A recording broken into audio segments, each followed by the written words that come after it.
আজকের আমি আপনাদের জন্য নিয়ে এসেছি টিক্কি রেসিপি। আপনারা তো বিভিন্ন ধরনের টিক্কি খেয়ে থাকবেন, কিন্তু একবার এইভাবে ভেজ টিক্কি বানিয়ে দেখুন, এটি দুর্দান্ত টেস্টি হয়। এই টিক্কিটা বানানোর জন্য আমি কাঁচকলা ব্যবহার করেছি। এই কাঁচকলার টিক্কি খুবই দুর্দান্ত হয়। বাই দা ওয়ে, আমি মৌ, আপনাদের সকলকে আমার চ্যানেলে স্বাগত। চলুন দেখে নিই কিভাবে খুব সহজে এই কাঁচকলার টিক্কি বানাবেন। আমি প্রথমে কাঁচা কলা নিয়ে নিয়েছি। এবার কাঁচকলাটার মাথা ও পেছন আগে কেটে বাদ দিয়ে দিচ্ছি। দেখুন, ভালোভাবে কেটে বাদ দিয়ে দিয়েছি। এবার খোসাটাকে খুব ভালোভাবে ছাড়িয়ে নেব। আপনি যদি আমার চ্যানেলে নতুন হয়ে থাকেন তাহলে আমার চ্যানেলটি সাবস্ক্রাইব করার অনুরোধ রইল, আর পাশে থাকা বেল আইকনটি অবশ্যই প্রেস করে দেবেন, তাহলে আমার ভিডিও সর্বপ্রথম নোটিফিকেশন আপনি পেয়ে যাবেন। দেখুন, খোসাটাকে এইভাবে ঠিক ছাড়িয়ে নিতে হবে। দেখুন, খুব সুন্দরভাবে খোসাটাকে ছাড়িয়ে নিয়েছি। এবার কলাটাকে মাঝখান থেকে কেটে নেব। কেটে নিয়ে এবার এটাকে সরু সরু করে একদম স্লাইস করে নেব। আমার চ্যানেলে আরো বিভিন্ন ধরনের ভাজা বা ভাজি রেসিপি রয়েছে, আপনারা চাইলে সেগুলোও দেখতে পারেন, যেগুলো গরম গরম ভাতের সাথে ডালের সাথে অপূর্ব লাগবে। আপনারা চাইলে সেই ভিডিওগুলো দেখে সেরকম বাড়িতে বানাতে পারেন। দেখুন, এইভাবে আমি সরু সরু করে কেটে নিচ্ছি। এইভাবে আমি সমস্ত কলাগুলোকে কেটে নেব। কলাগুলো কাটা মাত্রই সঙ্গে সঙ্গে একটা পাত্রে জল রেখেছি, সেই জলে দিয়ে দিচ্ছি। দেখুন, এইভাবে আমি সমস্ত কলাগুলোকে কেটে সঙ্গে সঙ্গে জলে রেখে দিয়েছিলাম। এবার কলাগুলোকে খুব ভালোভাবে ধুয়ে পরিষ্কার করে নেব।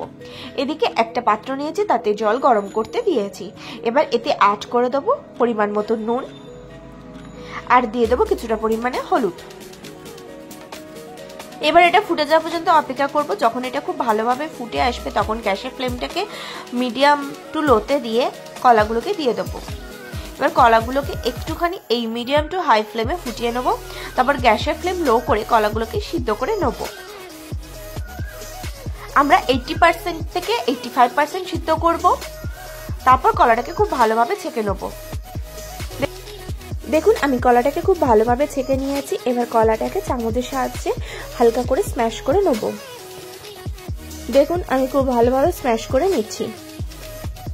একটুখানি হালকা করে স্ম্যাশ করে নেওয়ার পর এটাকে আমি খুব ভালোভাবে হাত দিয়ে চেপে নেব। দেখুন, আমি খুব সুন্দরভাবে হাত দিয়ে এইভাবে চেপে চেপে নিচ্ছি।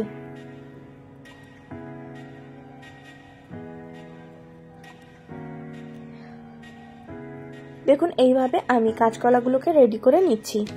খুব সুন্দরভাবে মেখে নিয়েছি। এবারে অ্যাড করে দিচ্ছি স্বাদ অনুসারে নুন, হলুদ গুঁড়ো, লঙ্কা গুঁড়ো, সাথে দিয়ে দেবো কিছুটা পরিমাণে জিরে গুঁড়ো, কিছুটা পরিমাণে ধনে গুঁড়ো, দিয়ে দেবো কিছুটা পরিমাণে গরম মশলা। এর সাথে অ্যাড করে দেবো কিছুটা গোটা জিরে, কোচানো পেঁয়াজ, দিয়ে দেবো কোচানো ধনে পাতা। এবার দিয়ে দেবো কিছুটা পরিমাণে একদম ছোট ছোট করে চপড করে রাখা কাঁচা লঙ্কা, একদম ছোট ছোট করে চপড করে রাখা কয়েক টুকরো রসুন, আর দিয়ে দেবো আদা। এই ছোট ছোট করে আদা ও রসুনটাকে অবশ্যই অ্যাড করবেন, এটা গালে পড়লে খুব সুন্দর খেতে লাগবে। আর দিয়ে দিচ্ছি কিছুটা পরিমাণে ছোলার ডাল। ছোলার ডালটাকে আমি সারা রাত ভিজিয়ে রেখেছিলাম, সেই ছোলার ডালটা ব্যবহার করেছি। আর দিয়ে দিচ্ছি 2 চামচ বেসন। দিয়ে সমস্ত উপকরণগুলোকে খুব ভালোভাবে মেখে নেবো। এমনভাবে মাখতে হবে যাতে সমস্ত উপকরণগুলো খুব সুন্দর কম্বাইন্ড হয়। দেখুন, আমি খুব সুন্দরভাবে মেখে নিয়েছি। মিক্সারটা ঠিক এইরকম হবে। এবার এতে কিছুটা পরিমাণে সরষের তেল অ্যাড করছি, দিয়ে এটাকে আবারও ভালোভাবে মেখে নেব। দেখুন, সরষের তেল অ্যাড করে এটাকে আমি আবারও খুব সুন্দর করে মেখে নিচ্ছি। এইভাবে আমি খুব সুন্দরভাবে মেখে নিয়েছি। এবার একটা পাত্র নিচ্ছি। এবার এই মেখে রাখা অংশ থেকে কিছুটা অংশ নিচ্ছি, নিয়ে হাত দিয়ে গোল করছি, দিয়ে হাত দিয়ে চেপে যে টিক্কি শেপ হয় সেই টিক্কি শেপে করে নিচ্ছি। দেখুন, গোল করে নিয়ে হাত দিয়ে চাপছি। চাপলে টিক্কির যে শেপ সেরকম শেপে চলে আসছে। এটা খুব বেশি মোটা হবে না বা খুব বেশি পাতলাও হবে না।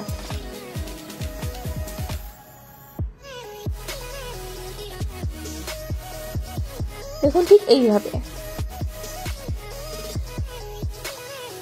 বাড়িতে কোনো অতিথি আসলে আপনারা এইভাবে টিক্কি সার্ভ করতে পারেন, বা যে কোনো অনুষ্ঠানে দিনে আপনারা অবশ্যই এই স্ন্যাক্স রেসিপিটি ট্রাই করতে পারেন। দেখুন, এইভাবে আমি টিক্কিগুলোকে সব রেডি করে নিচ্ছি। আপনারা এইভাবে টিকি রেডি করে ফ্রিজে ফ্রোজেন করে রাখতে পারেন, যখন খাওয়ার প্রয়োজন হবে তখন ভেজে নিতে পারেন। এইভাবে দেখুন আমি সমস্ত টিকিগুলোকে রেডি করে নিয়েছি। এবার গ্যাসে কড়া নিয়ে নিচ্ছি, তাতে আমি দিয়ে দিয়েছি কিছুটা পরিমাণে সাদা তেল। এটাকে আমরা ডিপ ফ্রাই করবো না, শ্যালো ফ্রাই করবো, তাই কিছুটা পরিমাণে সাদা তেল দিয়ে এটাকে খুব ভালোভাবে কড়ায় স্প্রেড করে দিচ্ছি। দেখুন খুব ভালোভাবে স্প্রেড করে দিয়েছি। এবার এক এক করে টিকিগুলোকে দিয়ে দিচ্ছি। এই টিকিগুলোকে আপনারা ফ্রিজে স্টোর করে রাখতে পারেন 10 থেকে 15 দিন। যখন প্রয়োজন হবে সেই সময় আপনারা রেফ্রিজারেটর থেকে বের করে এটাকে ভেজে গরম গরম সার্ভ করতে পারেন। দেখুন আমি এক এক করে টিকিগুলোকে কড়াতে দিয়ে দিলাম, দিয়ে একদিকটা ভাজা হয়ে গেলে উল্টে দেবো, দিয়ে অপর পাশটাকে ভেজে নেবো। এইভাবে আমি টিকিগুলোকে গোল্ডেন ব্রাউন করে খুব সুন্দর করে ভেজে নেবো।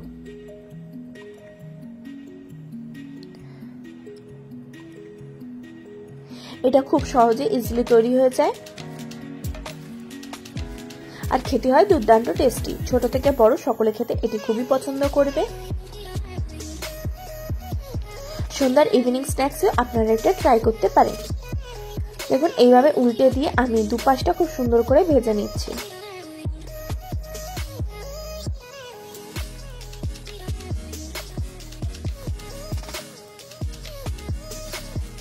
দেখুন একদিকটা ভাজা হয়ে গেছে, হয়ে যেতে আমি উল্টে দিচ্ছি, দিয়ে অপর পাশটাকে লাল করে ভেজে নিচ্ছি। এইভাবে ঠিক লাল করে সুন্দর করে গোল্ডেন ব্রাউন করে ভেজে নেব। উল্টে দিয়ে আমি আর একটুখানি সাদা তেল দিয়ে দিচ্ছি, দিয়ে অপর পাশটাকেও খুব সুন্দর করে ভেজে নেব। আপনারা বাড়িতে একবার অবশ্যই এইভাবে এটি বানান, বাড়িতে গেস্ট আসলেও তাদেরকেও এইভাবে আপনারা স্ন্যাক্সে সার্ভ করতে পারেন, বা যে কোনো অনুষ্ঠানে আপনারা স্টার্টারেও এই রেসিপিটি রাখতে পারেন। দেখুন দুদিকটা খুব সুন্দর করে লাল করে ভাজা গেছে। এবার এটাকে আমি একটা পাত্রে তুলে নিচ্ছি। এইভাবে এক এক করে ভাজা হয়ে গেলে সবগুলোকে আমি এক এক করে পাত্রে তুলে নেব। এইভাবে আমি সমস্ত টিক্কিগুলোকে ভেজে নেব এবং দুপাশটা খুব সুন্দর করে ভাজা হয়ে গেলে এক একটা করে পাত্রে তুলে নেব।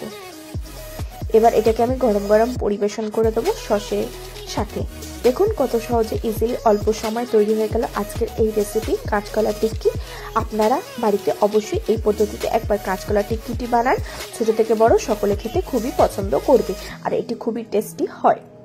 আশা করি আজকের ভিডিওটি আপনাদের ভালো লেগেছে। যদি ভালো লাগে তাহলে অবশ্যই লাইক করবেন, কমেন্ট করবেন, শেয়ার করবেন আর আমার চ্যানেলটি অতি অবশ্যই সাবস্ক্রাইব করে নেবেন এরকম নিত্য নতুন রেসিপি সবার আগে পাওয়ার জন্য।